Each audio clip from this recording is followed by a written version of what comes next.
શુક્રાચાર્યના એ શિષ્ય બલિના યજ્ઞની અંદર 100મો અશ્વમેઘ યજ્ઞ થતો હોય, નર્મદાના એ પાવન કિનારે, નર્મદા એ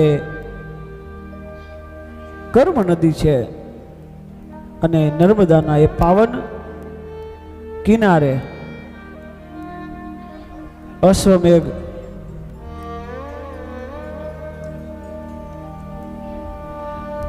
સૌમો અશ્વમેઘ યજ્ઞ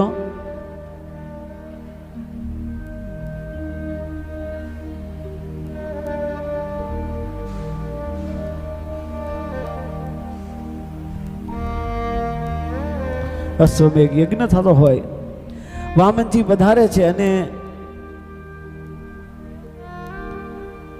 બલિરાજા એના આ વામન રૂપથી મોહિત થાય અને સુંદર વાત કહે છે, સ્વસ્તિ કલ્યાણમસ્તુ સ્વાગતમ વદ વિભો, સ્વાગતમ વદ વિભો, તમારું સ્વાગત છે. બોલો મહારાજ, આપને શું જોઈએ? કિમ દીયતામ, હું આપની શું સેવા કરું? વામનજી કહે, મેદિની, મારે તો ભૂમિ જોઈએ. બલિ રાજા કહે, કા માત્રા, કેટલી જોઈએ? વામનજી કહે, વિક્રમાત્રયમિદમ, મને તો 3 ડગલા ભૂમિ જોઈએ. બલિ રાજા કહે છે કે 3 ડગલામાં તમારું શું થશે? આજે હું બલિ 100 અશ્વમેઘ યજ્ઞ કરીને ઇન્દ્ર બનવા જઈ રહ્યો છો અને આપના જેવા આ ઈશ્વરીય રૂપ સ્વરૂપ રૂપ માધુર્ય ઈશ્વર સ્વરૂપ ભૂદેવ પધાર્યા હોય, વિપ્ર પધાર્યા હોય,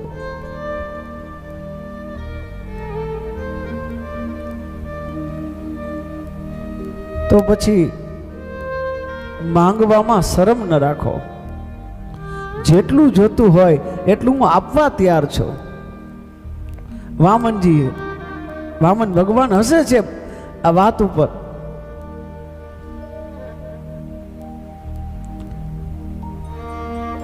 બલિ રાજા કહે, મહારાજ, અત્યાર સુધી તમને કોઈ મારા જેવો આપવા વાળો નહીં મળ્યો હોય. અત્યાર સુધી તમને મારા જેવો કોઈ આપવા વાળો નહીં મળ્યો હોય. વામનજી કે સંકલ્પ કર, પછી જવાબદારી પૂર્વક કહું છું, મારા જેવો તને કોઈ લેવા વાળો નહીં મળે. 3 ડગલા પૃથ્વી જોઈએ મારે તો. શુક્રાચાર્યજીને ખબર પડે છે કે આ વામન બીજું કોઈ નહીં, સાક્ષાત શ્રી હરિ રૂપ વામનનું લઈને આવ્યા છે. મનાઈ કરે છે કે તું આને આ 3 ડગલા ભૂમિ ના આપ. હું તારો પુરોહિત છું. પુરોહિતનો સીધો અર્થ થાય છે પૂરેપૂરું હિત ઈચ્છે એનું નામ પુરોહિત. જે યજમાનનું પૂરું હિત ઈચ્છે એનું નામ પુરોહિત. જે યજમાનનું પૂરેપૂરું હિત ઈચ્છે.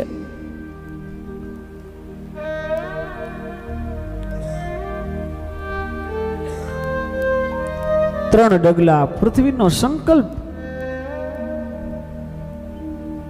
જલ લેવા માટે કમંડળના એ નાળચામાં શુક્રાચાર્ય બેસી જાય છે કે પાણી નીકળે, જળ આવે હાથમાં તો આ દે ને. ભગવાનને ખબર હોય કે આની 2 દ્રષ્ટિ છે, આની જ્યાં સુધી એક દ્રષ્ટિ નહીં થાય ને શુક્રાચાર્યની ત્યાં સુધી આ વાત સમજી નહીં શકે.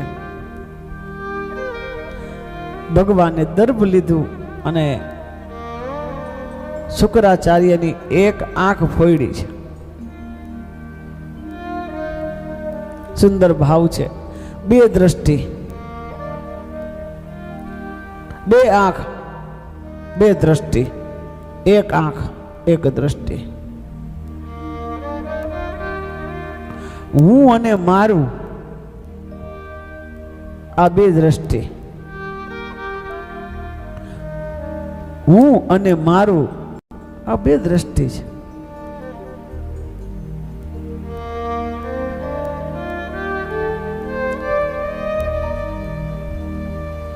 મંદિરે જાય અને ઈશ્વરને કંઈક ચડાવો, ઈશ્વરને કંઈક ભેટ આપો. આપણે બોલતા હોય કે આજે તમે મંદિરે આટલા આપ્યા, આપણે મંદિરે મૂકીએ તેમ કે મંદિરે આટલા આપ્યા. આપણી બે દ્રષ્ટિ છે.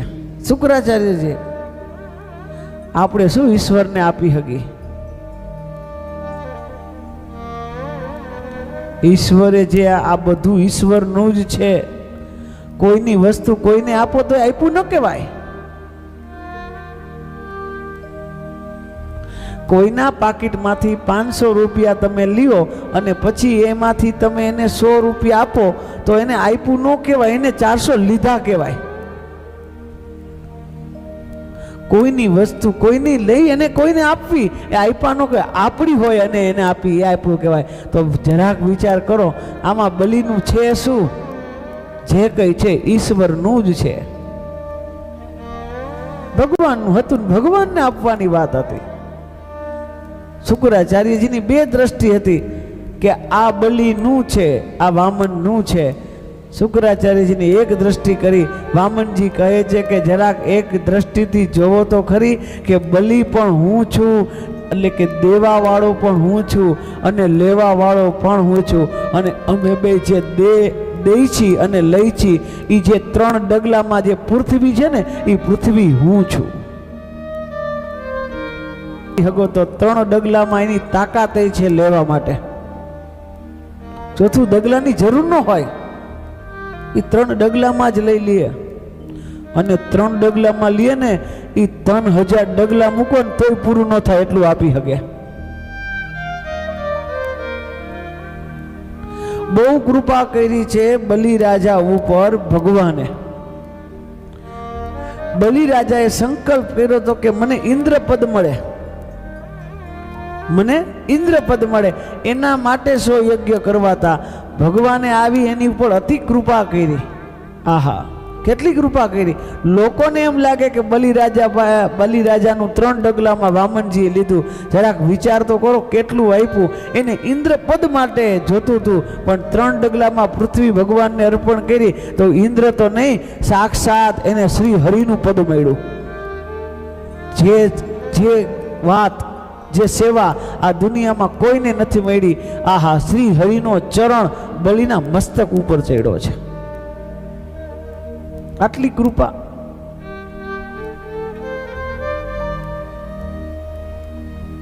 ઈશ્વર વ્યાપક, વ્યાપકતા જોઈએ આપણે. આ બધું બલિનું નથી, બધું વામનનું જ છે. વામનનું વામનને જ દેવાનું છે.